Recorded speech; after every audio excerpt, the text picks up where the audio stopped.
ఈ వ్యక్తి aeroplane seat లో కూర్చోగానే తన ముందు సీట్ లో ఏదో ఎఫ్ఎం రేడియోలా కనిపిస్తుంది. ఏంటిది కొత్తగా ఉందని చెప్పి చూస్తాడు. చూస్తే అందులో 1013 ఫ్లైట్ కి ప్రమాదం ఉంది అని చెప్పి రాసుంటుంది. అదేంటి, నేనున్నది అదే ఫ్లైట్ లో కదా, ఏంటి విచిత్రంగా ఉందని చెప్పి వెంటనే హెడ్సెట్ పెట్టుకొని వింటాడు. అందులో మీకు అన్ని ఫ్లైట్ మెజర్స్ చెప్తారు అని చెప్పేసరికి నిజంగానే బయట కూడా అలా చెప్తారు.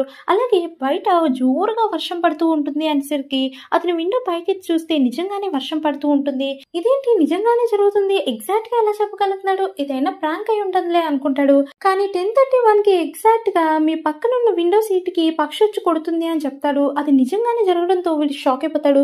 వెంటనే ఎమర్జెన్సీ బటన్ నొక్కి అతను పిలుస్తాడు. ఎయిర్ హోస్టెస్ కూడా వస్తున్నాం సార్, జస్ట్ మినిట్ అని చెప్పి వస్తారు. అప్పుడు ఒక అతను వస్తాడు. వచ్చి చెప్పగానే నిజంగా ఇక్కడ పక్షి వచ్చి నా విండో పక్కన కొట్టింది అని చెప్పి చూపిస్తాడు. సార్ ఏం మాట్లాడుతున్నారు, ఇంత హైట్ నుంచి అసలు పక్షులు రావు అని చెప్పేసరికి ఓ అయితే నా భ్రమ ఉంటుందిలే అని చెప్పి అంటాడు.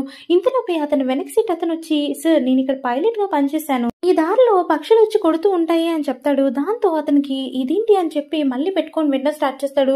ఈ ఫ్లైట్ ఎలాగైనా కూలిపోతుంది అని రేడియోలో వినిపిస్తుంది. దాంతో ప్రతిదీ కూడా నోట్ చేసుకుంటాడు. ఈ ఫ్లైట్ కూలడానికి వీల్లేదు, ప్రతిదీ నోట్ చేసుకుని అంతా కూడా వెతుకుతాడు. ఎలాంటి రీజన్స్ కూడా దొరకకూడదు అనుకుంటాడు. ఇంతలోపే ఒక ఫోన్ యూజ్ చేస్తే ఫ్లైట్ లో ఫోన్ యూజ్ చేయకూడదు, తప్పు అని చెప్తాడు. మేము ఫ్లైట్ లో యూజ్ చేయట్లేదు, ఏరోప్లేన్ మోడ్ లోనే పెట్టాము అని చెప్పి వాళ్ళు చెప్తూ ఉంటారు. ఆయన వినకుండా గొడవ చేసేసరికి ఎయిర్ హోస్టెస్ వచ్చి మీరు ఇక్కడి నుంచి వెళ్ళండి మేము చూసుకుంటాం అంటుంది. మళ్ళీ పెట్టుకొని విట్నెస్ స్టార్ట్ చేస్తాడు. ఈసారి ఫస్ట్ బెర్త్ ఫస్ట్ సీట్ లో ఉన్న వాళ్ళు ఈ హైజాకింగ్ కి ఎవిడెన్స్ అని చెప్పేసరికి ఎలా అయినా సరే వాళ్ళు కలవాలని చెప్పి వాళ్ళ దగ్గరికి వెళ్ళి వాళ్ళ బ్యాగ్స్ ని చెక్ చేస్తాడు.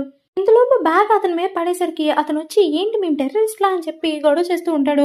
అప్పుడు మళ్ళీ ఆవిడ వచ్చి ప్లీజ్ కామ్ డౌన్ అండి అని చెప్తే ఇంకో వ్యక్తి వచ్చి నా గురించి మాట్లాడుతున్నావా అంటాడు. ఇంతలోపు గజిబిజి అయిపోయి పైలట్ వచ్చి నువ్వు ఇంకోసారి గొడవ చేసావంటే నిన్ను జైల్లో పెట్టాల్సి ఉంటుంది అని చెప్పి వార్నింగ్ ఇస్తాడు. ఇంకా ఏం చేయాలో తెలియక మళ్ళీ అది హెడ్సెట్ పెట్టుకొని వింటాడు. ఇంకా 20 minutes లో ఎలాగైనా సరే ఈ ప్లేన్ క్రాష్ అయిపోతుంది అని చెప్తుంది.